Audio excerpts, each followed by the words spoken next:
Hello and welcome. We are live, it seems, and almost on time. No thanks to Daniel. Almost. No, this isn't even the one you. Yeah, this is the one you linked. And now we're over here. Oh no! It's fine. It's too late. It's too late. Can you copy a link from the one we're actually live in and post it in the one that people might be waiting in? Not you. Yikes! Yeah. Yikes. Oh boy. Okay, maybe we aren't everything without Daniel.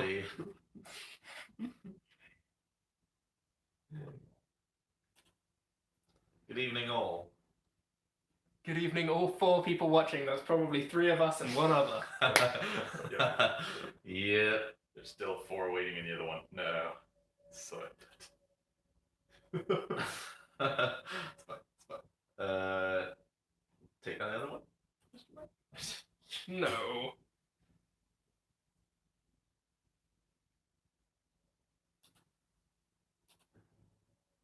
Oh no.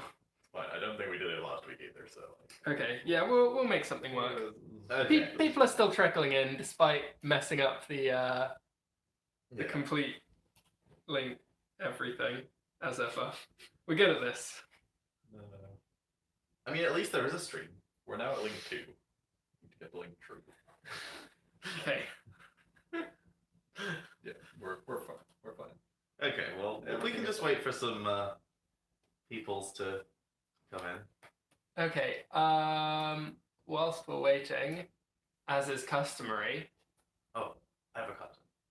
Oh, I had one, but okay, we'll do you. Okay, You've never been able to be in this position before. I have a card. Ask questions. Is it a monster card? No. Thanks. Oh, we're dead. 19 It's probably questions remaining. engaged because it's spell card. No. Oops. Okay, so that's like 1% of all Yu-Gi-Oh cards. What do traps do? Does it have a symbol? I.e., is it not a normal trap card? No. So it is a normal trap card. Okay. So that's 4 questions. Yeah. Can it be activated in an open game state? Yes. Ooh. Okay. Can I chain Ash Blossom? No. Okay. 6 questions. Was it first printed with new card frame? Which new card frame? The actively larger textbook, the art box. When did that come in? We'll pick a different Okay, time just was it first printed Pendulum onwards? No. Okay, pre-Pendulum. Was it first printed Gen 1? No. Ooh. Okay, so we know that it's You're- GX, 5Ds, or Zexal. Yep. And it's a normal trap that can't be ashed and can be activated in an open game state. And we've used 9 questions? 8. 8 questions. Nice. Okay. You're doing quite well. Has it ever been on the Forbidden Limited list? No. So it sucks. Oh, your new can be ashed. Is the intention of the card to reduce the number of permanents on the board? No. But also, this isn't magic. I mean, like Mirror Force and stuff like that. Yeah, I understood the question. The answer is no. Okay. It's not I mean, most of those can't be activated in open game state. Yeah. There's all of them again. And it can't be ash, so it doesn't push stuff So on it the doesn't board. add stuff to you, and it doesn't take stuff away from them. Unless it's special summons from like graveyard. Could be something dumb like Trap Stun. None of them are do like trap stuff. We do like Is it part of, or does it reference in the textbooks an archetype? No. no There are 11 archetypes. questions. I mean, we've got our backup guess if it all comes to that. Engaginess.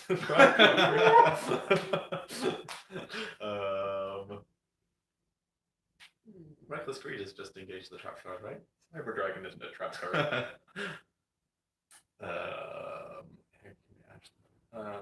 Has it ever been in Cube? Not to my knowledge. Okay. No, actually, I think it is in Cube. I'm just thinking about this. You need No, to no, give it's- us an actual answer. It doesn't count as a question. I believe it is in Cube. I believe it has been in Cube. I'll go with that. Believes it has. I'm trying to think about this. I'm pretty sure it's been in Cube. Yeah, Pretty sure it's currently still in Cube. that narrows down a lot. Okay. And it can't be ashed. It can be activated in a game, open game state. It doesn't take things off the board. But yeah, the Cube one is not necessarily the best question, so we'll discount it and give you another one, just Okay, because okay. I'm not sure is the truthful answer. Have Just you because- ever played it in Constructed? I have played it in Constructed, yes. Okay. It's a real card. That's definitely not how that works. It could be a real card. It isn't definitely not a real It should card. be a real Chat's card. playing along. No one's got it in chat. I mean, it's a trap card, so we know it's not a real card. Doesn't mean it was never a real card. There was a time in Yu-Gi-Oh when traps were good. It's never been on the FL list, we agree. Yeah, It's never been. I think you're at 12 questions now for the scanning cube. Should we ask about, like, does it have multiple effects? It's a normal trap, it like have one effect. Yeah, it's Unless not it's like some- Raven Like, stuff. when was Breakthrough? That was Cosmo Blazer. Yeah, it was Exceed still. That was, yeah, that was, could be activated in an open game state. Yeah. Does it target on activation? No. 13 questions. You have 7 left. I bet Seb just almost gave away the chat got it on Threatening Roar. Because That's way earlier. is it? That's champion pack. Oh yeah, it is. Threatening Roar is indeed Gen 1, so it's not Threatening Roar, I'm sorry. I mean, there's a lot of Threatening Roar clones. Yeah. GX has a fair few negate attacks.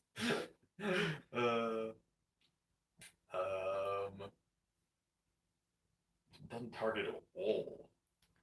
Does it negate a card or effect? Yes. Sure. Without targeting. Did you ask if it target? I asked if it targeted on activation, Okay, and it was no. so it could still be trapped then. It could still be trapped on it. 'Cause it's not White Howling. The 50-50. I mean, and that's By a card Howling, I forget it's what's definitely very new. It's not Waboku. It's a normal trap card. Does it negate monster effects? No. Does it negate spell effects? No. Is it traps then? Yes. like Like you said ages ago. That's pretty good. I'll give you that one. That is also a card you could easily forget was in Cube. Yep. Yeah, like, but that was what I was like, Definitely in Cube. I have it. Yep. like yeah, I was like, I'm pretty sure. But it's like, no, that's what we get. some days you get them. Some days you just know. Okay, hello to those of you that are here. I hope you enjoyed our little 20 questions. You might have seen the links that we were putting out on Facebook earlier, but if you haven't, we've got a little bit of an agenda that we're looking at. So obviously, the big things from the week is we've had 2 big events in the US. There was the UDS in Indianapolis and the Pro Play Games Tour in Philadelphia. Both drew a pretty decent crowd, saw top 16 cuts, and I think we've got some top 16 breakdowns that we're going to Yeah. talk through in a little bit. And we also saw lots of World Championship celebration events here in Europe. We were all able to go to one ourselves, and some of the other guys on the team were also out attending them. And so between the lot of us, we were able to get 4 wins. So we've got some promos. 4 out of 4. Let's go. I think Ping actually attended 2, so we're only 4 for 5. Okay. But he still won one. He's still still- yeah.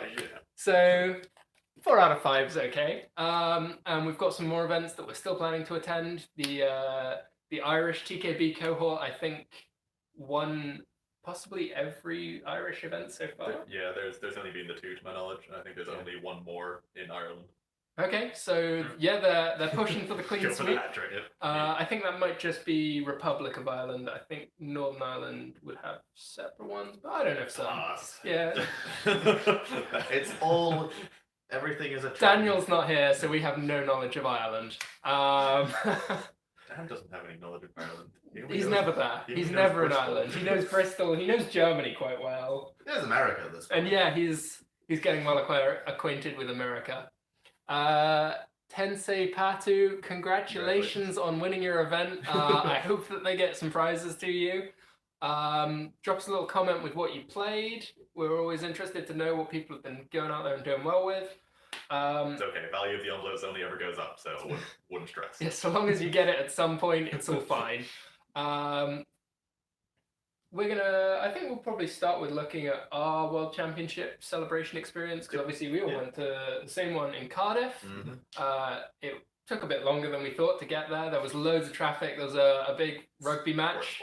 So all the roads were absolutely jammed. We had to like message ahead, being like, yeah, we're on our way. Can you just like hold the event maybe 20 minutes? Like we were still arriving within the range of times that we were told it could start then or it could start then, but we were pushing towards the later end of it could start then. Generous amount of time to write. Fortunately, the guys at Firestorm Games were very understanding. They were just like, yeah, just get here as quick as you can, write some deck lists nice and fast. Yeah, we got everything written up. Regged in, round 1 pairings. These guys! Which was very fortunate for Alec and not for me, because my deck can strictly never... I was playing Demise Striker, and that deck does not beat Pendulum. Which is funny, because you're my second worst matchup in the room. But we'll ignore that. So I actually thought that Demise Striker is pretty good at just churning through negates. Like, you'd like it to be, but because you have to play your negates in the right, like you have to play your cards in the right order, and you can never find that order. In theory, on paper, it is really, really good to like play everything and then demise last. But the reality is you just never have enough stuff to play before you have to demise, and they just negate it, and then you lose. Yeah. And then you flip up the Mystic Mine and pass turn, and they can't do it. Oh no, I flipped the Mystic Mine. I flipped the Mystic Mine. I just drew the set rotation next turn. Oh. Okay, that was... He drew his one out. Yeah, that's not so much a case of it's an unwinnable matchup. That's a case of seeing the hard out. Generally, Pendulum is a bad matchup for Striker. In World format, Pendulum only is realistically ending on 4 interactions, and Striker with a 6-card hand can realistically just have 5 live cards, and you need to negate every single one of those 5 cards. So it's just you look at your hand and see if you have enough good cards. Yeah, Alec did have enough good cards. Welcome back, Imagine Wagons. Sorry about the Trap Eater. Drop us a little comment. What did the Trap Eater hit for you? I assume it was somebody summoning it onto you. Did you have a floodgate up? Should have been trying to make real plays, not just floodgates, but I don't know. I wasn't playing floodgates this weekend. I was playing... Just because your floodgate was a monster doesn't mean you didn't play floodgates. Okay, yeah, I played a little bit of Inspector Border. I did do... It was in my side deck. I was sitting on the castle, but, you know, sometimes you gotta. I finally got around to playing a deck that I've been mentioning on here, like, week in, week out. Anyone that's been watching this will know that for the past couple of months, my second choice deck that I never got around to playing was Trickstar. And then the ban list came down. I was like, well, I guess I'm never getting around to playing that. And then we found out that the World Championship celebration list is before the TCG list. So I was like, okay, well, I'm going to make the most of this while I can. Built myself a Trickstar deck. And yeah, we managed to go all the way with that one. And I won myself a set of promos. What we're going to do is we'll probably do a deck profile for what I played later on in the stream. And if you have an event coming up next weekend, maybe it can be useful for you. I'll talk about why I made some of my card choices and what my mentality was in building the deck, how I did. But for the moment, shall we look at some of the events that we mentioned from America? So do we want to start with PPG or UDS? PPG. We'll go with the PPG first. Imagine Wagons just saying that his Imperial Order got downed by the Trap Eater, and yep, that'll do it. I mean, yeah. Those are beats. But also, props to the other guy. Yeah, props to the other guy. he had the out. So, PPG, I'll just read out the breakdown. So, top 16 was 4 Thunder Crusadia, 2 Pendulum Magician, 2 Orcust, 2 True King Dinosaurs, 1 VA, 1 Striker, 1 Zombie, 1 Zephyr, 1 Magical Musketeer, and 1 Salamander. So that's a pretty interesting breakdown. We see that there's not a lot of what we were all expecting to be like the backbone of the meta going forward. So still your Salamangrates, because It will never go away. It's not going to go away until it has to go away. Yeah. There's- Striker. Yeah, which is- only one striker, only one Salamangrate. The combo deck's doing very well. Yep. Thunder Crusadia. 4 Thunder and Magicians. 3 Pendulum decks if we Yeah. include the Zephyr Yep. one as well. And then zombies is only ever going to be wombo combo. I think there was a little bit more of a control aspect to that. They were trying to play stuff to break boards. There were triple main decked super polymerization. Okay, sure. Yeah. It was doing zombie world stuff. So Zombie World Rivalry, maybe. Yeah, Zombie do you have World. the I don't have list the there? list. If you scroll down, you do. No, this is not on. No, you're dead. This is just a You're dead. screenshot. Okay. Zombies were involved. Sure. Yeah. And then do you have the other breakdown? I do have the other breakdown. So from the UDS, different event, we have a very different breakdown. So we have 4 Orcust, 4 Thunder Dragon, one of which is Crusadia, the rest are pure Thunder Dragon. Yeah. Okay. Akin to the World yeah. list that a lot of E-Man was playing. Yep. 3 Salamangrate, 3 Striker, 1 Geist, and 1 BA. BA still representing. I've seen one of you the. You are now obliged to play this deck again. Like I'm gonna have to at some point. I know. I honestly didn't have super high hopes for the deck going forward. I thought, like, I tried shuffling up some different builds and nothing was really working for me. Like, I could build turn 1 boards, but every time I was like, okay, so what if my opponent had Nash Blossom? And it was never a good outlook. Not pretty. Yeah. But clearly it must be playing through some hand traps because these were long events. These had like a lot of rounds of Swiss, top 16 cut. Unfortunately, I know that the BA player in the UDS was matched up against DZ and his Altergeist in top cut. Mm-hmm. And that is not a favourable matchup Not for BA pretty. if you're trying to do extra deck things. There was a time when the Burning Abyss decks were all on Hydralanders, Dark Armed, loads of main deck boss monsters. Enough extenders. And power through. at that point, like, it got to the point where Altergeist was actually a really easy matchup because they just can't deal with Hydralander. They can't deal with just like 3 real plays. Yeah, but I think that the current Burning Abyss strategy is going to be largely dependent upon Cherubini and a whole load of link plays, and those just get completely ruined by Silkutus. Yeah. So, commiserations to, I think it was Ryan Fletcher, who was playing the Burning Abyss deck for the UDS. You still did really well, and now I'm going to have to go and look at BA again. But looking more at the actual real part of the meta, so we see a real big difference between the 2 events there. On the one side, there's the PPG event, which has a whole load of combo decks. Basically nothing but hard combo. Yeah, there's lots of Pendulum, there's lots of Crusadia Thunder Dragon decks. Mm-hmm. These are all people that are really wanting to win that die roll because they're going to do big stuff going first, and you're not going to be able to break through that because we don't have those tin promos yet. Yep. On the other side of the coin, the UDS seemed very control-centered. Like a heavy hand trap meta. Yeah. What do you think is driving that difference? Like, it feels like there's so much of a difference there that it can't just be a coincidence that one event went one way and the other did something different.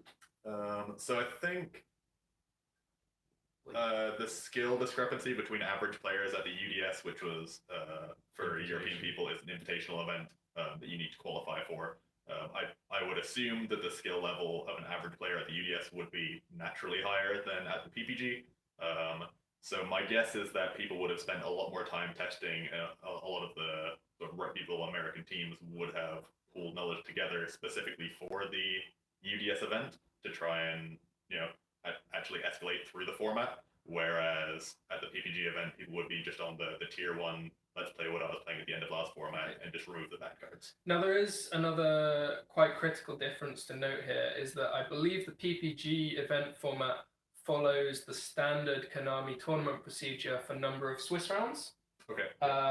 I don't know the exact numbers, but I would assume that it was probably a couple of hundred people there. Yeah. So they would have been playing like 8 or 9 Yeah. rounds of Swiss. Whereas at a UDS, they have a pre-prescribed number of Swiss rounds for each player bracket. They got 275 players, which meant they were playing 13 rounds of Swiss. Yeah. Which UDSs are ruling. That's more rounds of Swiss than we play in the biggest YCSs. We only get 12 rounds, and that's for huge tournaments with like 10 Over times as 2,000. many people. Yeah. Do we think that there's maybe a difference in how people would want to approach an event for 8 or 9 rounds of Swiss compared to an extra 4 or 5 rounds on top of that? There's 50% more Swiss. Absolutely. I think basically the longer your tournament is, like the more rounds you need to play, the more consistent you want your deck to be. Which is why you see a lot more of the control decks, which tend to be more on the consistency side and less on the power side. Whereas if it's a shorter tournament, you can just afford to, like, if you can high roll, then you high roll, and you can get through that way. Whereas you're less likely to be able to high roll if you're playing more rounds. Yeah, I know that Tom's mentioned many times on stream that there's a big difference between building a deck to top an event and building a deck to win an event, and to make the top cut of the UDS, which was a relatively small top cut and a significant number of rounds. So you're making it effectively a virtual larger event than the number of players suggests. You would have to build a deck as if you were planning to win a normal event. So you need to make a deck that is significantly more consistent and significantly more reliable in what it does, rather than, as Seb says, trying to high roll. And if you get bad hands or bad matchups or just unlucky on die rolls for a couple rounds, you can just wave that off and just assume you're gonna win the rest of them. So for me, I think part of it is also that just with having those extra rounds, variance matters so much less. You can't expect to stay on a high variance spike long enough to make the top cut. If you have to play through 13 rounds, you need to be consistently doing well, particularly in a field that's full of such good players. And I think that really shifts the mentality that you have to take going into the event. It would be interesting to see what the meta breakdown was going into the event compared to what actually did well, but unfortunately I don't have access to that. Yeah, I don't know if it was published anywhere. Yet to find them. I didn't see them. No, it seems there is a very, very polar difference between the two events. That, for some reason, either the better players or the players that wanted to, give themselves the best chance of topping a significantly longer event just wanted to play fair decks and hand traps. Yeah. That, or just the people that perceive themselves as better players wanted to play games that, were more interactive rather than just playing out the combo games of see whose hand is better kind of thing. So there is certainly an element of, if you think that you are a better player than your opponent, you want to build a deck that plays games which actually enable you to be a better player. So if you're, it's obviously long established that if you're new to the game, you're more likely to be playing something like Draco, where you can flip off a floodgate and minimize the amount of actual back and forth that you need to play. There's nothing wrong with that. If you know that you're going to an event where you're not going to be above the average quality of the player, you actually give yourself the best chance in that event by trying to reduce the amount of technical play that goes on, because you're taking away more edge from your opponent than you are from yourself. But at the UDS, it's going to be a field full of people that are trying to push themselves as being that best player. And if maybe they reckon that, I mean, clearly after you play 13 rounds, the best players are going to rise to the top, particularly if they're playing those decks that make sure the game goes long. And yeah, they've clearly backed themselves, and the people that came through would have been absolutely right to do so. Yeah, and it might just be a fact that the fair decks are just better than combo decks in this format. Yeah. It's still early days, and we, collectively haven't put too much thought into the new format. So there's a very real chance that hand traps are just the place to be at the moment. Yeah. Chat is asking about the Jesse Cotton list. So Jesse Cotton and I believe a few other players were on 60 card Orcust featuring we call him Mecha Snake. I don't know his actual name. So this was saying that Jesse Cotton was playing Danger through Thunder Crusadia. That's I know not what I read on the coverage, but I might be misremembering. I know he played a feature match and Mecha Snake was mentioned a bunch. So it might have been his opponent then. I might be completely wrong. Yeah, Mecha Snake's certainly Gizmek Orochi, the Serpentron Sky Slasher, has been really coming out of the woodwork. That was a card that we didn't have flagged particularly highly on the release of Rising Rampage. Yeah. But the more that I think about it, it seems like, for one, it's obviously great in the Grand Magi deck. And for two, that's nice, Tom. you wait, it'll top. I think that it's a really cool tech for August. You just need to play 3 of every Orcus card. You cannot banish your symbols.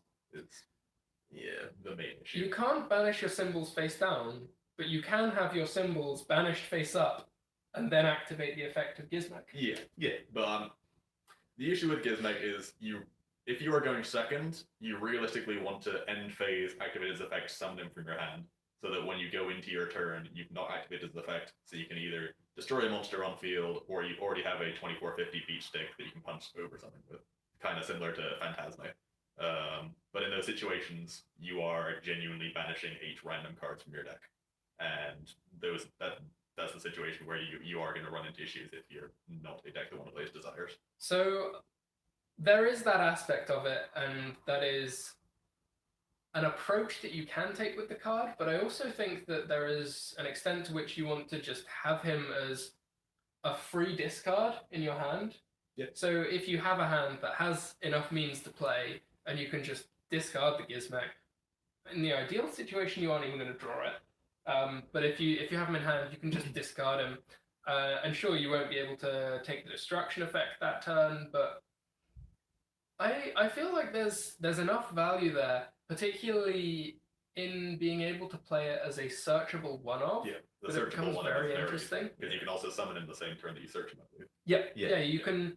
If you have Orcus Nightmare in your grave going into your opponent's turn, you can use the effect of Nightmare in grave, send the Gizmek, even if they are about to destroy the Babel that you have. Gizmek has his own quick effect to summon, so you aren't reliant on still having the field spell there. Yeah.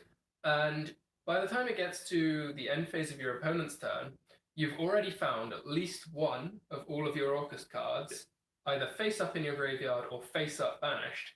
And those are all really recoverable locations. So at this point, you aren't risking anything terminal by activating Gizmek. Sure, you can end up in a little bit of a bad spot if you haven't used some engines. Or you needed to shuffle something back before you activate him. Yeah, there are times when it's going to hurt. Like, obviously, people play Pot of Desires in decks where it can cause real problems, but we see that happening all the time, and there are ways that you can play around it. You just optimize for the situation that you're in and give yourself the best chance at any given opportunity.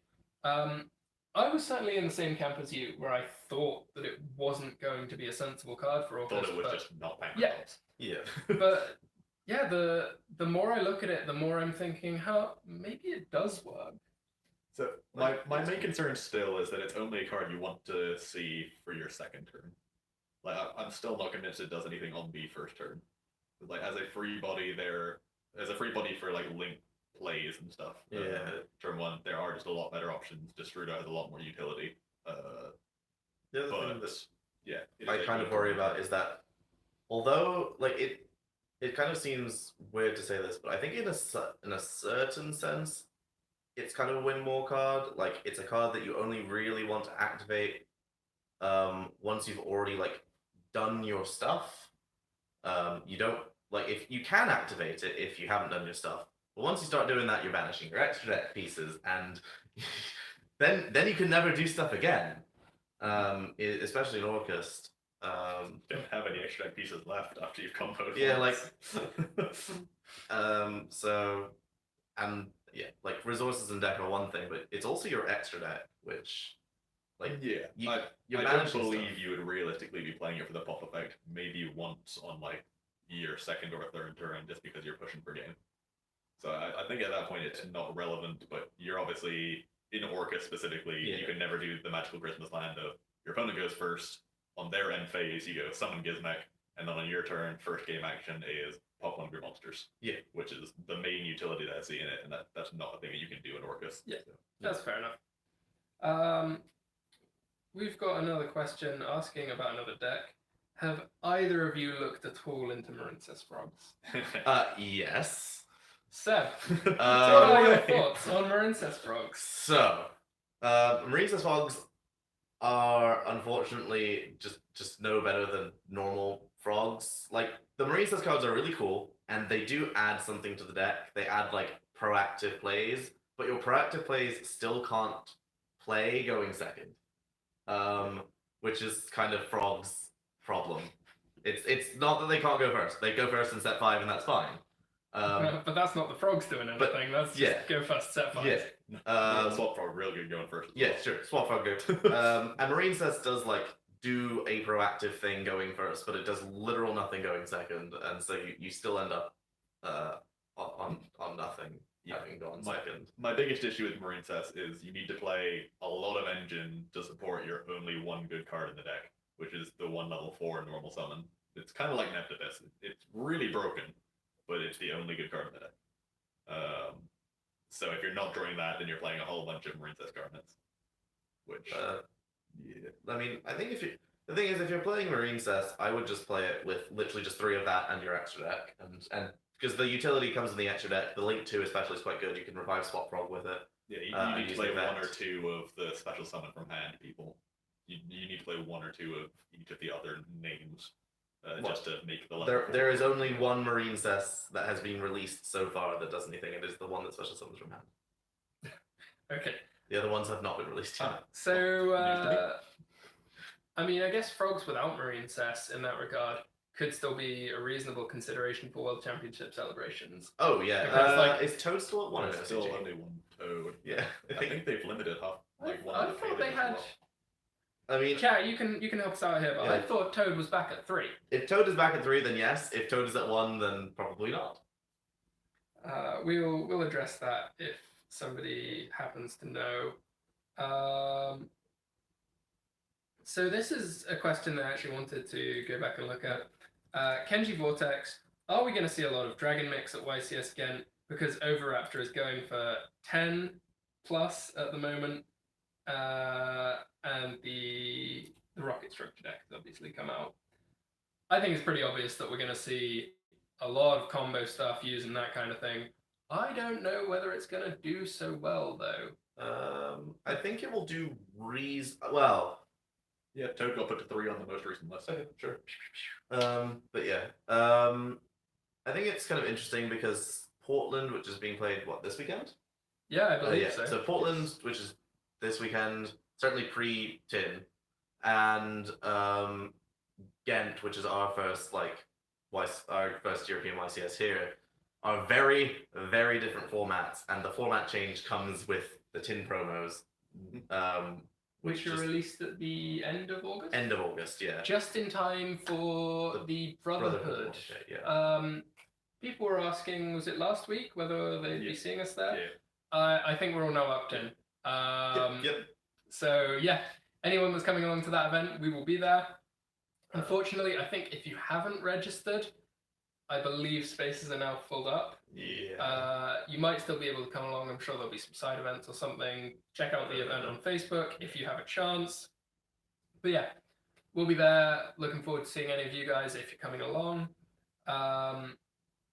Where were we a moment ago? Format. So yeah, basically, Portland, you will likely see a lot more combo decks just because you don't have any of the the Nibiru. last hurrah of combo. Yeah, you won't have Nibiru just like, I am a meteor, like fear me, that sort of thing. Whereas in Ghent, I don't see how combo beats a lot of those cards. Do we know if the Rocket Structure deck was legal for either the PPG or the UDS? I don't know for certain. No idea. If anyone in chat knows, should have been. Let us know. But I don't know the official release date for the set. I know people had them for a few weeks because of Worlds, but I don't know the official release date of the set. My understanding, my guess would be that there will be a very reasonable representation of that at specifically the American YCS. Yeah. Typically because American players tend to favor the combo decks. Yeah. That's just also it's another structure deck that has real playability. So like Salad. it means that budget players can play this time not a control deck, but like a combo deck on a budget, which because all the guard guard dragons dragons are so cheap. Yeah. This is a bit of an interesting question on a slightly different vein from Big Freaky. How do you keep up to date with all the events coming up? Where do you check? This is a you question because you're the Base one who tells us everything. So that's actually quite a telling response in that one of the best ways to keep up to date with it is to just maintain a circle with your friends. I get most of my information either directly from Facebook or through the Kuribrohs group chat that we have with the guys on the team. And that means that if one of us sees an event that we want to go to, we'll just be like, post it to the event. Hey guys, have you seen this event? Maybe we should go along to it. Just having a big group of people that you can get that information off. And yeah, personally, it's almost all through Facebook. The events all get posted up there, and like a significant chunk of the people on my Facebook friends list are just Yu-Gi-Oh players. So I just see all the stuff that they're like, oh, so and so is interested in this event, and I'll look at that event, and I'm like, oh yeah, maybe I'll go too. This is like the 250 plus mutual friends sort of. Imagine Wagons saying that structure decks were legal, but just flopped. Weird. Believable. I would have expected to see at least one or two rockets in most of the Crusadia Thunder Danger Wombo. But they already had the quick launch to just summon a thing, and I don't know what the actual payoff. I assume it's just the level 4 guy that quick effect destroy a card special summon himself. Special summon another rocket, basically. Which is good, but I don't think that adds enough to be worth. I'm still not a believer that you play, given our current forbidden-ness, that you play a pure rocket deck. I think you literally play a level 1 and a level 4, and maybe a third target for your 3 quick launch in combo deck. Matt Harris in the chat is pointing out that Striker Dragon is a Chaos Impact import, and so we aren't seeing the deck at full power right now. Nor will we do for a long while. The Link 1, the Link 1 not being a thing is a sad truth, and won't be a thing even for YCS Ghent here in Europe. Nope, it won't be out until London, and we'll have a ban list before then as well. I just would have suspected to see at least one of the red, I don't know the names of them, but the red rocket, the super rare from the structure deck that is target a face-up card you control, destroy it, special summon a rocket from deck, and locks you into dark for the rest of the turn. Because that card seems pretty good. It summons more dragons. It's a good thing to be doing. Yeah, but locking you into darks can be a bit of a problem because you can't easily do that before you've done your guard dragon things. Not that the guard dragons aren't dark, but your escape plan from the guard dragons, either Romulus, Saryuja, or the Heavenly Spheres, all not dark. That's a very good job. You don't have a good way to escape from being locked into dragons only if you've used the rocket effects before you've made all of those plays. Completely. Not considered. So at that point, they don't start off as a good starter play, and if they're not a good starter play, then you need a real good reason for playing them. No, good job. Do you guys have any takeaways from what you felt about the World Championship format before I was going to launch into a little profile? So hopefully a lot of people at home have also played at least one Worlds event so far, so you can kind of keep up with what we're saying and hopefully draw some parallels. We didn't see any combo at all, full stop.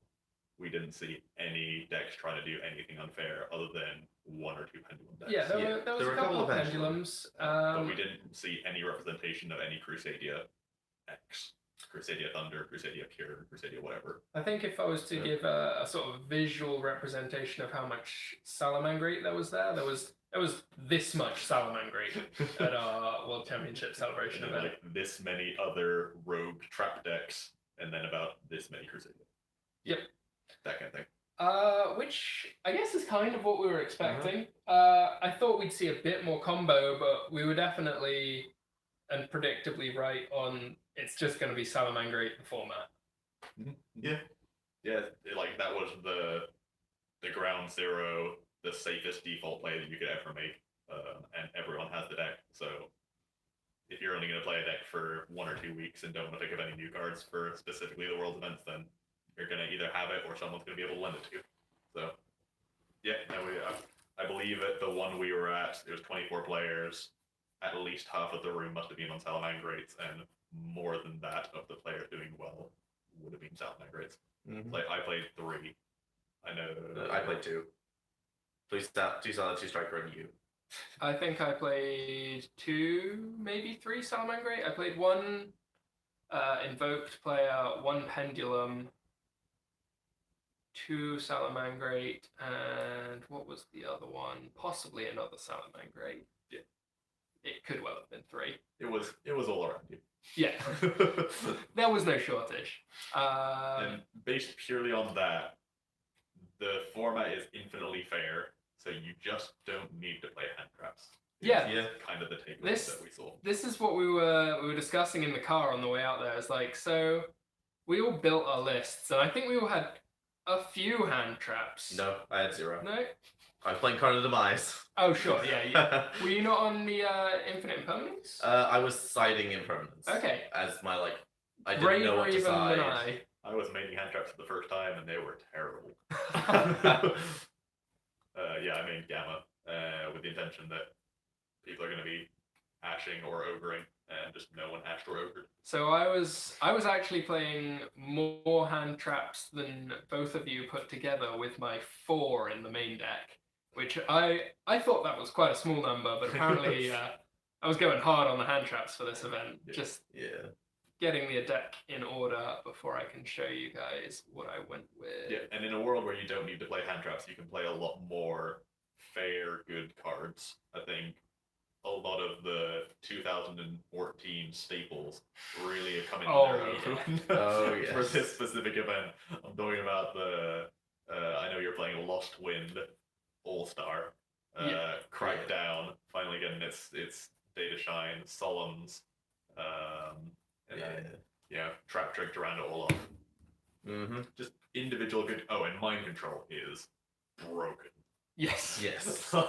Mind Control might be sleeper for best card in the World Championship celebration format. So personally, I would actually put Lost Wind above even Mind Control, though that may have been largely due to the fact that I was playing Trickstar, and we know full well that the deck struggles with the attack barrier. Having a card which you can use twice to either negate an effect, get over the attack barrier, or both is exactly what the deck needs for this format. Yep. Indeed. And if you're going to play against nothing but Salamangreats, then you have a very clear line that your opponent is always going to be some extra deck monsters, none of which are bigger than the 18 Candina barrier. And yeah, Lost Wind is very, very strong in that. Okay. Kind of micro. That said, I finished sorting the deck that I should have done before we started, so I can talk through exactly. Oh, steady. Oh no! Soiled it. Oh no! Experiencing technical difficulties. Oh dear. Sing elevator music. Don't sing elevator music. That's usually my job. Now we know how Dan feels. Chat, hold on tight. Oh no, it's an earthquake. Arms and legs within the right at all times. How's that? I mean, Yeah, that's okay. that's possible. Like you're hungover but not drunk. Sure. We'll go with this. So that's probably not the best place to start with the monsters. I played 2 Candina. It's at 2 in OCG. You'd play 3 if you could play 3. 3 Lycoris. Possibly could have only played 2 of these. Like, they don't do that much. It was nice to have a monster some of the time, but I found that a lot of the time I wasn't even summoning these unless I needed to put something on the field. The format was so slow that you didn't have to play a monster every turn. You could only play a monster when you want to play a monster, and at that point you don't need the monsters that aren't very good. 1 Lilybell, obviously great. having the ability to push through lots of damage, particularly in combination with Licorice, really strong. You get enough time to actually use it multiple times. Yeah, use both effects. It's really good. Some support with some attack points. I had Pankratops and Cyber Dragon. Great cards for going second.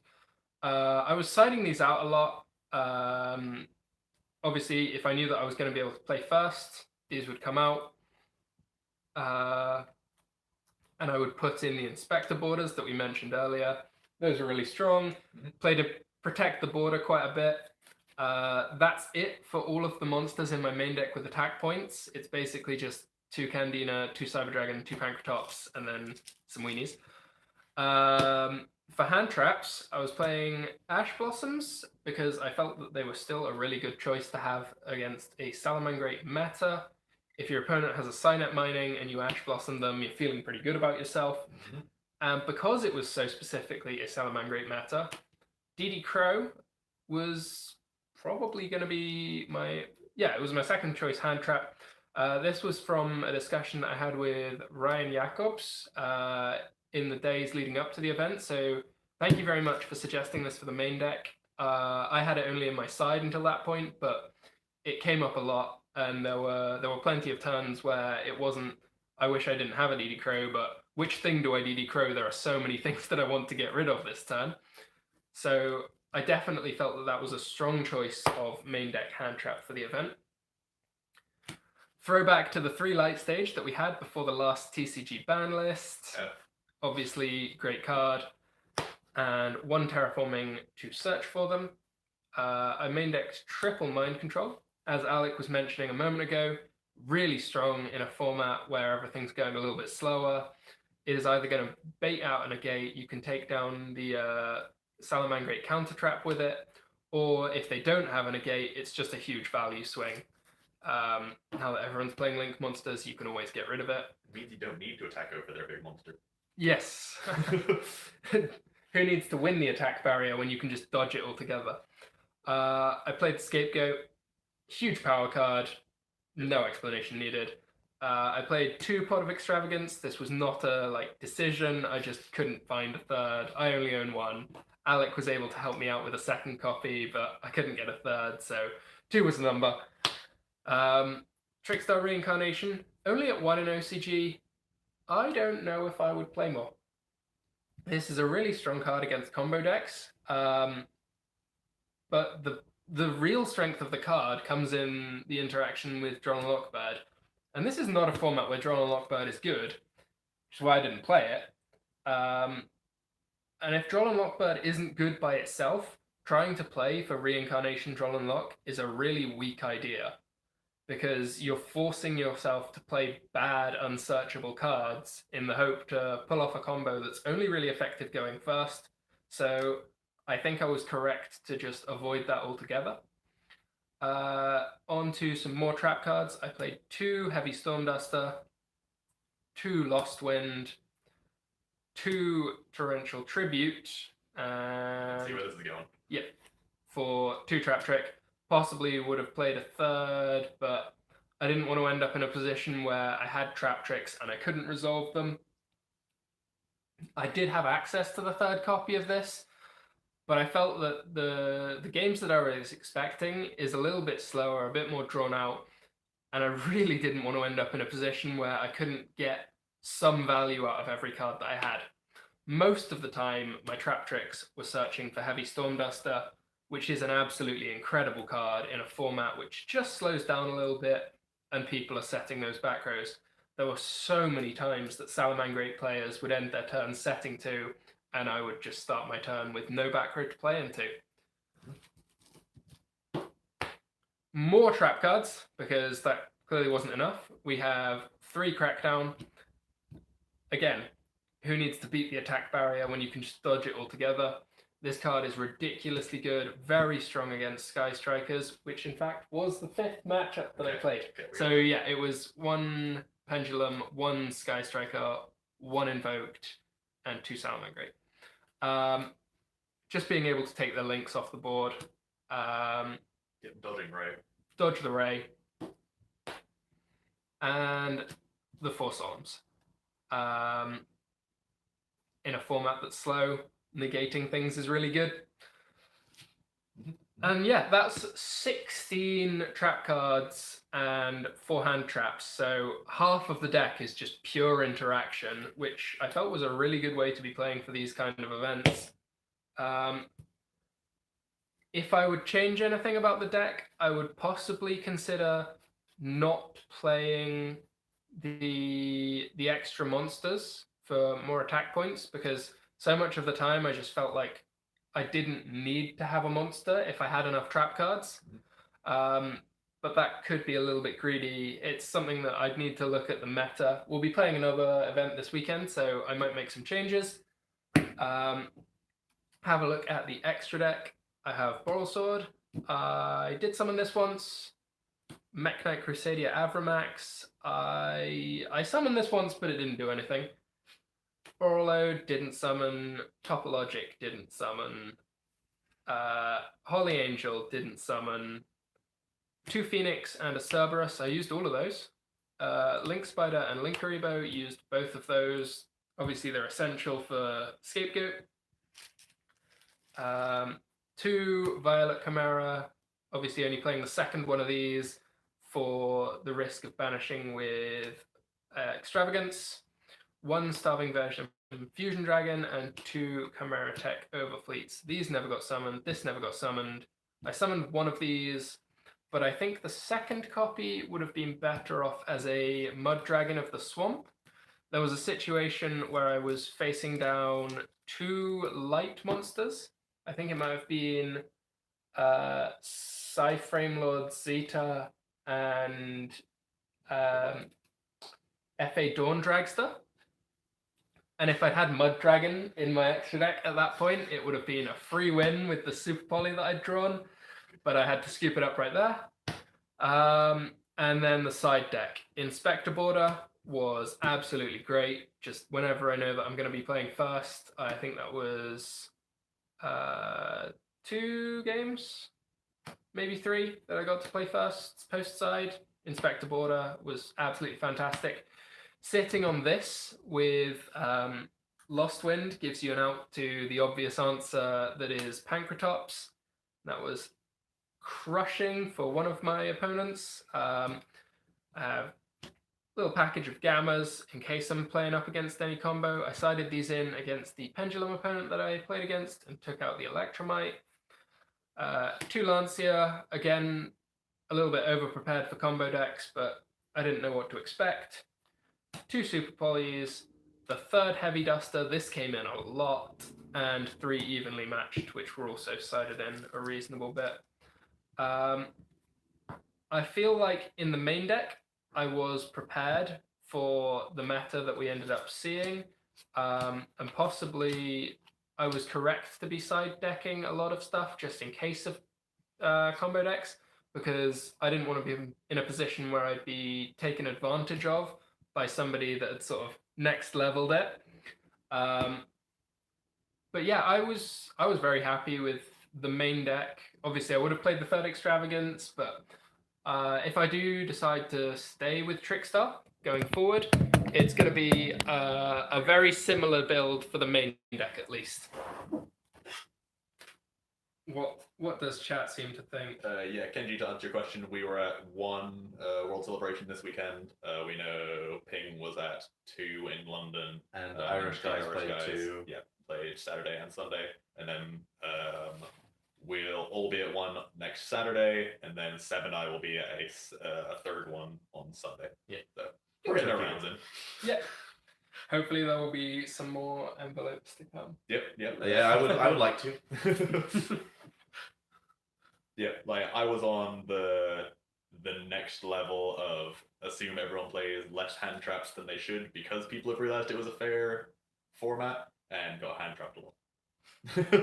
I think basically every game against Salamangreats I got double hand trapped, and it was not a fun time for Pendulum. So it feels like you might have also been like planning a bit for the RK meta, where we were all in our little thought bubble about, yeah, we'll take out the hand traps. You're like, yeah, no one's going to be playing hand traps, but no, just because we decided that hand traps weren't right for the event. Yeah. Doesn't mean that people weren't going to be playing them. I confirm got hand trapped a lot, which didn't make any difference to me. No one asked my demise, funnily enough. Powerful. The one time the person had the ash for my demise, just multi-roll first. That'll do. Yep. Okay. We should play Transmigration Prophecy against Salad. I don't think we should play Transmigration Prophecy against Salad. The strength of DD Crow being that it just gets rid of the Gazelle. Like, no Gazelle for you. Here's Gallon. There's even a normal trap card that you can trap trick for, which banishes 2 fire monsters from the. Well, it's 2 of any single attribute. I have no idea. It is ancient. Oh, I think I remember this card. It's Crevice from the different dimensions, something like that. Yeah. And it is select an attribute, banish 2 of that attribute from your opponent's graveyard. It might even be up to 2. Crevice into the Dark Dimension? Yeah, something along those lines. I don't know. Crevice. Let's all Google. Crevice is... Yeah, declare 1 attribute and select a total of 2 monsters with that attribute from the graveyards, plural. Yeah. Remove those monsters from play. Yeah. That's still old text. That's some still real says remove text right there. from play. So, yeah. obviously the strength of Transmigration Prophecy is you can take out the trap cards with it. Sure. Which a lot of the time is what the Salamangreat players will be going for. I'm not sure you'd play either, but they're neat cards to know about. Yeah, the only time you're particularly worried about the trap cards is when they're going first, just because you don't have your trap cards ready to stop their plays that get them to the trap cards. And in those situations, obviously DD Crows is the one you want. Yep. Prevent them making the plays in the first place. How badly would you rate an opponent that bounces a Lilybell back to their opponent's hand with a Mirage Stallion? Like Now this would depend if you'd seen that opponent earlier in the day throw away a perfect opening to out the Inspector border. Hello. I'm sorry that happened to you. Like a little bit sorry. Like a 3 out of 10. So this was one of my opponents on the day, Daniel Norcott, I believe. Made some interesting plays. There was a round where he had the mind control for the opponent's Inspector border and had a sign-up mining and a Pot of Desires in hand and chose to link away the Inspector border before resolving his spell cards. Got thoroughly hand-trapped. And then the strong plays continued into the final round against me. I was sat on an attack position Lilybell. It just needed to summon some attack points and push it in a little bit, but got inside his own head, saw the Trickstar reincarnation in my grave, thought, you know what? I'm not going to kill the Lilybell. Yeah. That'll just mean it comes back in defense position. I'll bounce it back to his hand, so it can't be summoned again with the reincarnation. Lilybell off? Yeah, that'll do. That will in fact do it. So, commiserations, Daniel. Thank you for the promos. Yeah. A lot of those kind of plays. Unfortunately. Yeah. We're only halfway through the Worlds format though, so if you've got more events coming up, turn around. Don't throw so hard. You always get to learn from these things, so it's not that bad. It's always better to lose matches in an event where you're only losing value in prizes rather than losing on the bubble in a YCS. Yep. Like every tournament, like you're going to be able to have opportunities to make mistakes, and it's only really a mistake if you don't take the opportunity to learn from it. Best of all is to like watch games and learn from other people's mistakes as well. If you don't have to take the loss to learn from the mistake, you're getting double value. But yeah, always take the time when you're at that kind of situation to just evaluate what happened, think about where you went wrong. I know that we've all had some horrible games thrown, all 3 of us on the sofa. Oh, yes. Yeah, just make sure you take your time that you have. Be aware of the clock, all kinds of things. Yeah, I'm just remembering times that I've been in that kind of situation. Yep. Don't worry about those. They're for the shower. I mean, yeah, like there have been a few. Imagine Wagons. What traps would you recommend for Paleo Frogs for World Celebration? I think floodgates are in a really bad position for the World Celebration event. Yeah, play like just good interaction-y traps. Normal good traps. I think Crackdown is one of the best as a single trap. Yeah. You can't trap trick for it if that's your strategy, which Paleo likely will want trap tricks. Yeah, but I think Crackdown as an individual card is like way more powerful than it's ever been in normal constructed. I do also think that the actual Paleo Karma Cut guy is quite good in that format as well. Dynamiscus, I think, is a good card, but I'm not sure that it's as strong in the Worlds format as it is in constructed Yu-Gi-Oh! Interesting. You play a much fairer game in Worlds so you don't format. want to discard it, right? Discarding isn't ideal. If you can get as much value from a card that you didn't have to discard for, you're just one chunk further forward in the value game. Now, I'm not saying that you don't play Dynamiscus. Like, you Still probably one of want the best Paleo yeah, games. it's a great Paleozoic trap, but I don't think that it's as much better than another card as it would be when you really need to get value now. Yeah, like, and you are genuinely trying to win games based on card economy and card. Yeah, and which, like value, you can just infinitely. Compulsory evacuation device is about as good as it's been in 6 years in that format. Yeah. Being able to genuinely get rid of 2 monsters for the price of 1 against Salamangreats by just hitting Sunlight Wolf and completely shutting up their turn. And a card that you can also set going second and just eradicate the board. Yeah. Just I think the Lost Wind actually fits into a similar position to that. For sure. You get 2 full value uses from it and a card that you can use twice. If every card does one thing, just being able to use it twice is more value. Yeah, and the question about the artifact package, I think, brings us back to you don't need temporary effects. You're genuinely trying to win on card advantage. So being able to scythe an opponent for 1 turn is great and all, but A, Paleo don't have a guaranteed follow-up play the next turn. That is very dependent on whether you open Swap Frog or not. And B, if you draw the Garnet, then you just have a bunch of dead cards. Yeah. And I want think all your cards to be alive. that's the main thing that I would look at regarding the artifact. In a game of constructed Yu-Gi-Oh, you have to play high risk, high reward, because if you don't have that big payoff, you get absolutely blown out. So having 3 copies of Sanctum and probably some Trap Tricks as well, and having your 1 copy of Scythe is fine, because most of the time it works out. And if it doesn't work out, you're just super dead anyway. And shutting your opponent off for 1 turn is either 100% of or 50% of a full constructed Yu-Gi-Oh game. Yeah. But in this format, if you're playing against an opponent that has trap cards, they can just say, okay, I'm going to maybe set some back row, normal summon Candina F. I assume this is out of the side and for Salamangreats or Dicks there or something. But even then, they can set their Rage. Is it Rage the one that Karma cuts? Discard or send a Salamangreat from field. Yeah. So that is still a realistic card.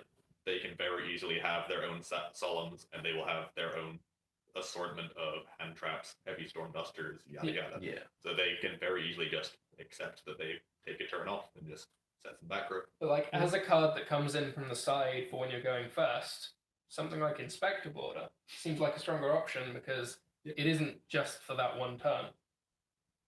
Yep, for sure.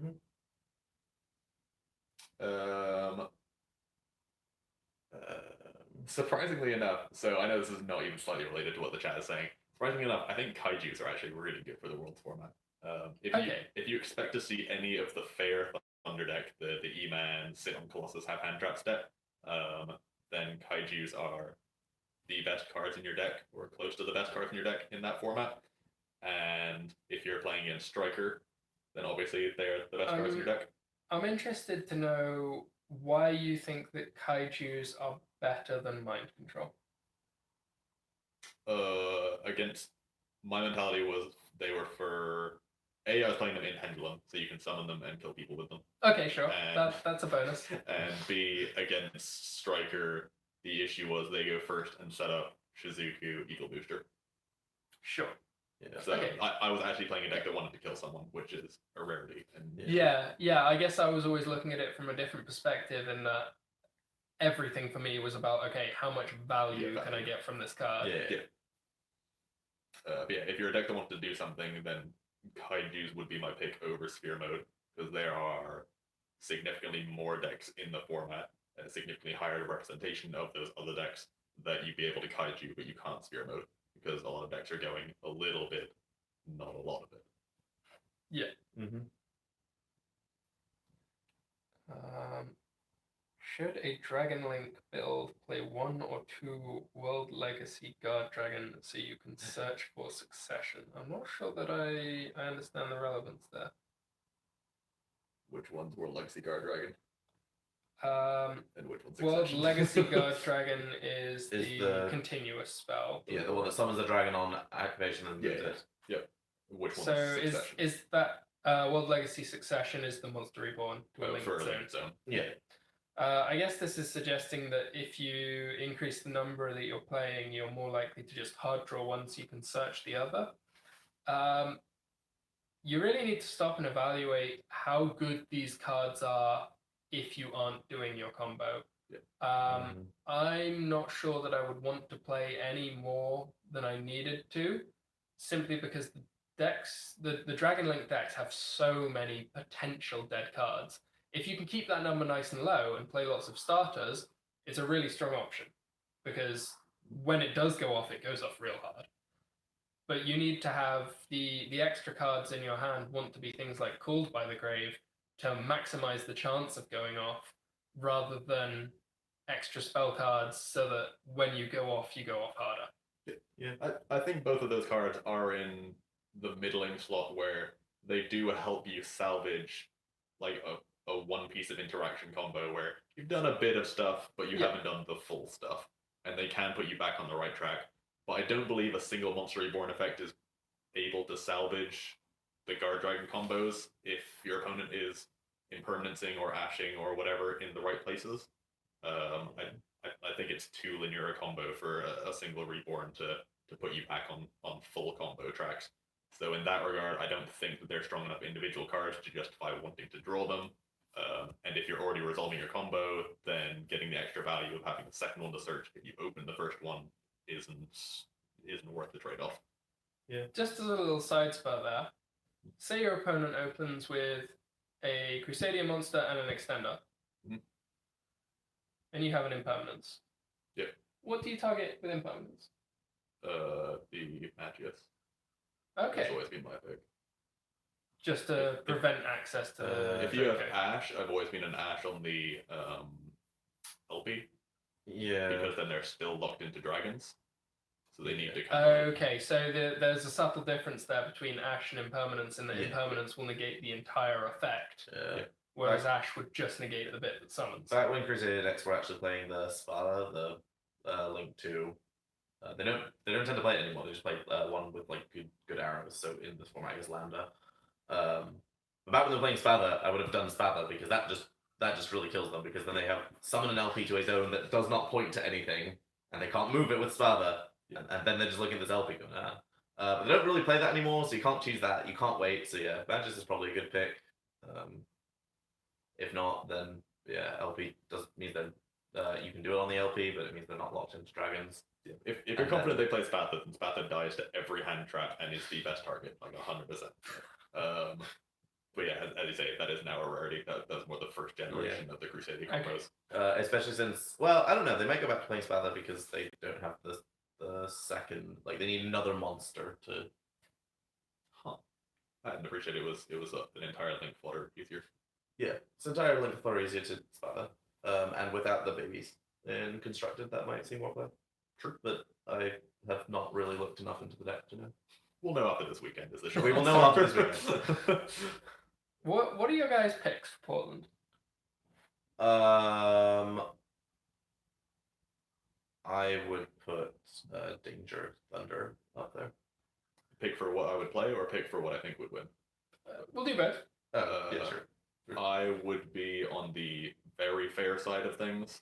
I believe, like, I don't want to say Salad because I don't think Salad is just a fundamentally good enough deck to beat the unfair stuff. I'd be on like Draco or something really, really fair. Floodgate. I think no deck in the format can beat. There can only be one at the moment. Okay. Yeah. I think Striker is too weak a deck in of its own right to make me want to play Striker. Which brings us on nicely to what would Seb play? I actually would consider just pure Thunder Dragon.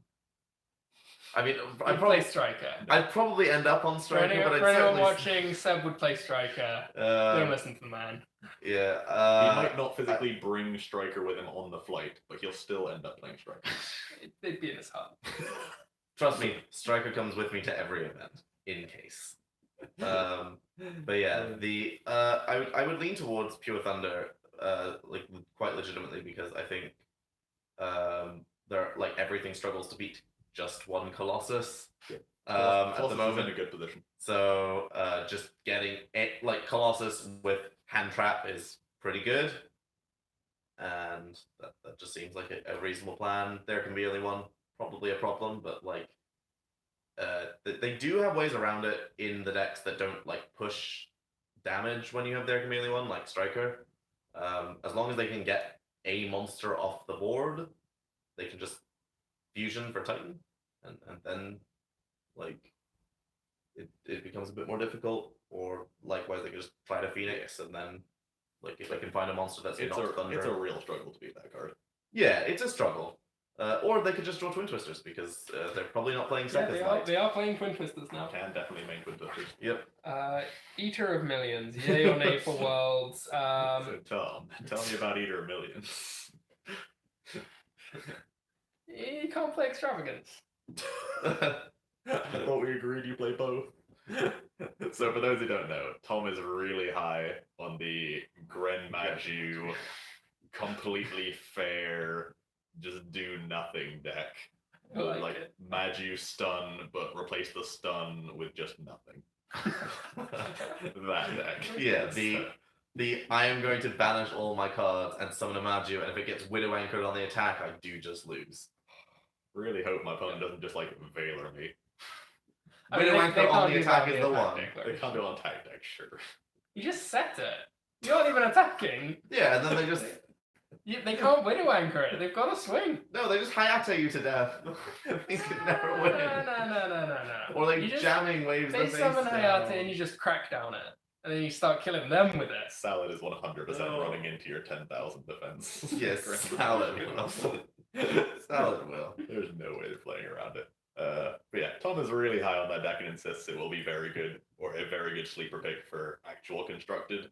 I don't think it's a bad pick. It's a deck I like. And I'm excited to play it with some Gizmax. Yeah, unfortunately not a thing for World Championship Celebration. Yeah. Because Gizmek is We'll not a card. wait. We'll wait. I mean, It's a someone good was card. playing. It's a good card. One of the Dragon Jewels played it on Stream World. Yeah, sure. This is as much as I'll say about I'm a that. dragon duelist in my heart.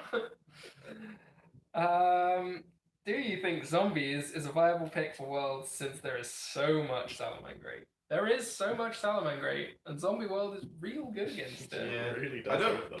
Really know what zombies do except activate Zombie World and activate Rivalry, but Zombie World also hosts Pure Thunder. You don't even need to activate Rivalry against a lot of things. Just making things zombies can be a huge problem. Making Yeah, things sure. not I believe Cybers means they can't make Bailings. Yeah. And making things not Thunder means they can't summon Colossus or target or Sure. summon anything with Hawk. see, I really like it because if I'm under Zombie World, I can have there can be only one up and still tag my strike lane. You do you, Seb. You do you. No one is ever gonna. Oh, your own. Yeah, your own striker links into other striker good. links. There can be only one is a good answer to to Zombie World. I have played this game before in my life at some regional this Amazing. past season where my opponent activated Zombie World. Yep. And I activated there can be only I one. don't know if zombies do any wombo anymore. I know that they have had iterations, but the fair version of zombies, which is just like a single solitaire resolution into a single play that kind of recycles and sets itself up with like an Omega and that kind of stuff, does seem like a reasonable pick with love trap cards. I think if you start playing the Shiranui trap, that's like Oh, tribute just a Icarus zombie, attack, destroy two. destroy two, and then banish a Shiranui from your deck. Yeah. That's got some big value to it. Yeah, That can go places. So yeah, I could see that being a very real deck. I think that you'd want to be playing a lot of trap cards, maybe some trap tricks, get some heavy dusters going, get your Shiranui style dual slash or whatever Basically, it's called. take your favorite like 10 to 15 card fair engine that does one thing every turn and recycles itself, and then slap in like 15 traps and a few spells that draw cards. Oh yeah. And you probably have a winning world championship deck. Yeah. And then just play it really well and make sure it has something for salad. And yeah. I if you do get a chance to play the zombie deck at a world championship event, let us know how it goes. We'll be back next Monday. I'd be interested to see how it played out. I hope you play against lots of Salamangreat. And also, as much as there are good prizes on the line for this event or these events are the ones that you want to play something dope. Yeah. So like, come on now. You're not gonna like look at your life in a couple years' time and be like, I just really wish I played that sick zombie deck that I had. And then you like turned up with like Striker and just like 3-2'd and you're just sad about your life. Seth, did you even go 3-2? Yeah. No, I went 2-3. I lost the last round Striker Mirror on time because my opponent was playing real slow and I didn't bother calling him out on it. Ignoring the fact that you bricked game 3 and he just normally would have killed you anyway. Ignoring. I mean, you don't it was die because you in played Striker Mirrors. that is the issue. You can be dead. First he died. No, he did. Now he did. Yeah. On that note, I'm seriously thinking about maybe just going for something completely different next weekend. I've had my fun with my Trickstar deck. It was a sort of a last chance to get the one that I missed out on, and now I'm thinking, okay, what other decks do I kind of want to give a run back here? What other tier 2 archetypes have we enjoyed thoroughly in the past few years? Oh boy. Coolers? And there's a few of them. Yep. And unfortunately, most of them have hits in OCG because OCG really doesn't Yep. like anything with an archetype. Yeah, But- we've mentioned frogs already, and I am not above summoning a totally awesome here and there. Wait, 1200 beatdown, please. It's big Oh, enough if you've got Lost Wind. Lots of repeated lost wins, it's fine. Their 18 becomes 900. Get 'em, boys. So yeah, there's frogs, there's ABC, Invoked. invoked. Yep, that was Just all the 2017 classics. Goki. I'm pretty sure Mermail are still at like everything is at 1 in OCG. That's so strange, but very believable. Do they have 3 Neptibus? Actually, they have 3 Dragoons, but they probably still have like 1 Sphere, 1 Lind, knowing them. Those cards are just too strong. Who knows? They're the ones you would OC want to play. That is a really good question that we should definitely address. LDN Paperclip. Hey all, with the Rocket Revolt just being released, Rising Rampage not too long ago, Fists of the Gadgets coming out later this week. I'm pretty excited for all these stuff. And critically, the Gold Sark Tins. What's worth investing in? Like, there are a lot of places that you can put your money right now. Gold Sark Tins. Gold Sark Tins would be my... Pretty good shout. Yeah. We have all bought half a case each. Yeah. Pre-ordered half a case each. We've got our 18 tins on order for those. A lot of it depends on how much of a collection you have already, how much you're thinking of chopping and changing decks, and how much you just want to invest for value. I think if you're just investing for value, the tins have got to be the way forward. Like, the promos will hold a significant amount, and there are so many good reprints in there. Yeah. Like, it's very hard to go wrong when there's just so much good stuff there. Yeah, the return on investment when you're getting 9 holos and the pack of promos. So, like, obviously your world premiere card, your Nibiru, Dark Rule No More, or Micro Hand Trap, that will be 3, 4, 5 quid. You're expecting to get some return on investment on Regeki, Monster Reborn, God cards, that kind of stuff. And then you're getting 9 holo cards at least half of which will be very reasonable, Yeah. like secondary market I cards. think the supers are generally quite weak. Yeah. The secrets are hit and miss. Like But- there are some that are excellent and some that are not ones you want. Yeah. But the And vast the- majority will still be Yeah. good just because they are secrets and all of them have been upgraded in price. Yeah. So there's a market for basically all of them. And the ultras are excellent. Sick reprints. Like the entire set is great for ultra rare cards. Yeah. Gold Sartans, good ones. I wouldn't necessarily personally want like Fist the Gadgets because that set seems a bit weaker to me, unless of course you really want to build Fire Fist. Fist of the Gadgets is a weird set. It does have some good reprints. It's great that it exists because the reprints in it are fantastic for the secondary market. A lot of those Yeah. cards were extortionate prices for completely unnecessary reasons. Yeah. But it's not a set that you necessarily would want to buy. You want to just buy the singles that you wanted. Yeah. Unless you're looking to build the Fire Fist deck, in which case maybe that's for Yeah. you. But yeah, someone's got to open it, so. Steer clear Fist of the Gadgets unless you specifically need the cards that you build the decks from. Rising Rampage, I wouldn't go anywhere near. Buy singles from Rising Rampage. There are some good singles in it. Appaloosa, obviously, good card. White Howling is the card that wrecks Striker Mirrors. Because and next makes- Go in Places, Dragunity Link. Yeah, So Dragunity there are Link. individual good cards, but the Win. EV of a box is very low. Yep. Yeah. The Rocket Revolt structure deck, if you don't have a deck available to you, just buy 3 Salamangreat structure decks. And in fact, you could probably do it even cheaper than buying 3 Salamangreat structure decks because the number of actual cards that you play from that just keeps ticking down.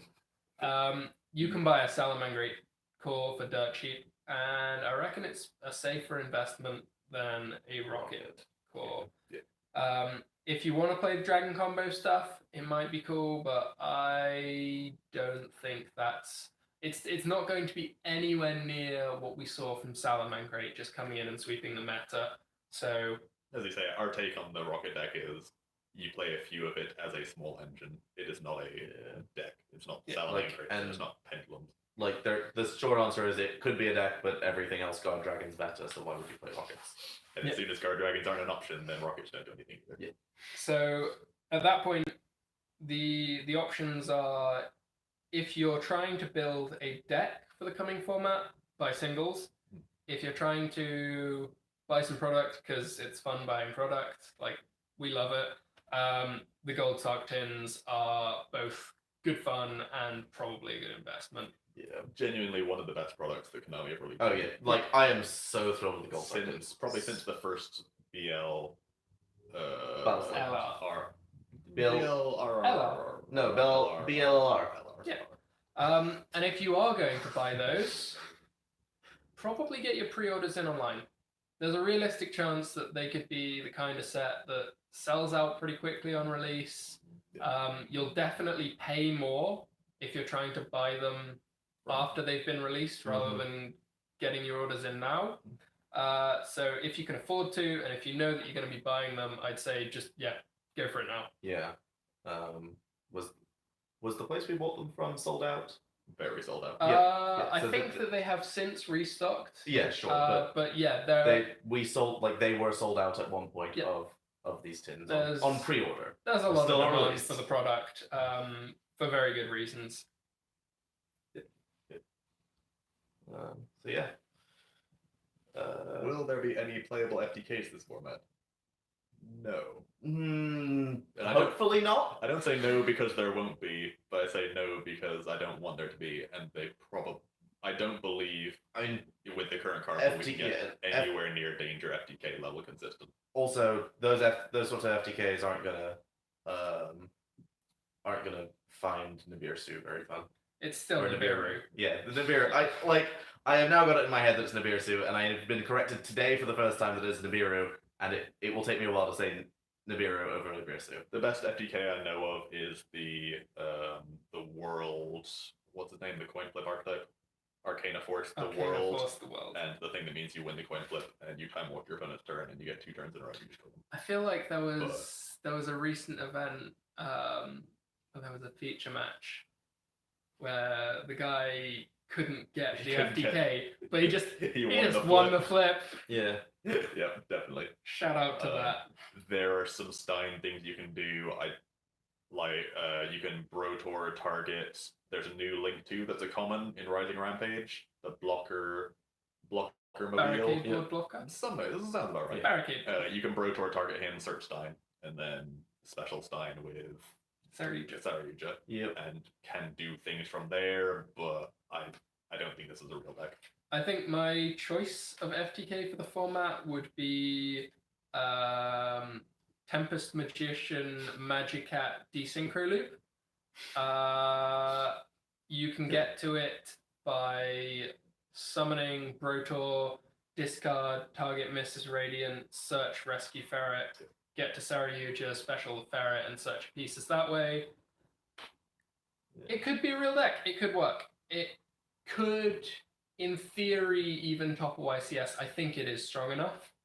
The issue I is don't think it's... When your ferret gets ashed, or your Brotor gets, this all goes through guard dragon. You're getting hand trapped way before then. Yeah, it's just, do you want to play more Garnets on top of your already good guard dragon combo deck? Yeah. And if FDKing is your thing instead of just putting out 4 negates, then sure. But the consistency hit is notable. Or should be notable. I would argue that if you are a player who has been playing for a little while and you aren't having that much success, but you like playing your fun decks, like you want to play something with guard dragons, but from past experience, you know that you bubble out, maybe you make day 2 of the YCS. Be an interesting thing to try. The off season is the time to try the real stews. Yeah, but it's an FDK that exists right now, and it is good enough that if you get lucky, you could spike a real good performance from it. So maybe you do. I don't think that there are any FTKs this format that will be strong enough that the good players would want to play them. Yeah. Mech Invoked. Okay, so I've been looking at Mech Invoked for both actual constructed and for the World Championship. For the World Championship, Almirage is not legal, which is a significant boost to the Invoke deck. You need to be on the going second plan, but Almirage is really, really good for the games where you have to go first. It means Alistair on his own is a full column for your Mech Knights, because you get to make an extra monster zone and you search the invocation, which you can set behind the Almirage. And if you have any other extender, which is any of your instant fusions or just Mech Knights, you can go into Lambda, and Mech Knight Purple triggers Lambda, which is really cute. So you get to have a Lambda on the field, and you've searched a Gamma in the end phase, and you get to summon Mechaba. So at this point, you've turned a deck that previously was hard hoping for go second. Like had 0 go first plays whatsoever, to a deck that can realistically put out 2 negates going first. Often not a lot of input. Not much input. Yeah. I mean, that's like Alistair, which you need to draw anyway, a purple, which you're hoping to draw anyway, and any other way of putting a single body on the board. Can you still get there from Alistair Blue? No, because you can't search anything with blue because they don't have any cards. Okay. Although sick, I really, really want to try Black Garden as the side choice in Mech Knights. So you just play Black Garden, and against Striker, you just auto win because you give them 5 Black Garden tokens. And against Salad, you auto win because you give them 5 Black Garden tokens, and it lets you trigger blue on your first turn to search for the purple, to search for the Gamma. I got time for that. Yeah. That's my spicy tech. Okay. For World Celebration, it seems really good because it's another fair deck that dirtles and can play just a fair game of Yu-Gi-Oh! Where it out-advantages people and summons big sticks that are bigger than 1800, so Salad has a real problem. And the Black Garden is also going to let you play set rotation. Yeah. Yeah, I've got time for that. Oh yeah. And also, if they still have 5 tokens, then you get to Purgatory them real hard. Like, got a lot of time for this. Especially when you just summon Almirage, which gives you guaranteed fire. It's all part of a beautiful thing. Yep. I do enjoy this. I'm liking that. So It is in the I don't believe tier 1 status for either World Celebration or actual constructed, but it is very, very close. Okay. Don't tell Liam. Anywho, I think that's got to be us wrapping it up for the week. Yeah. Thank you to everyone that's tuned in yet again. It's been great having you here. Let us know how your stories go from World Championship celebrations. Good luck for all those of you competing again next weekend. Send us in your stories. We'd love to hear what happens, and we will see you next week. Bye-bye. Bye-bye. Dan might even be back.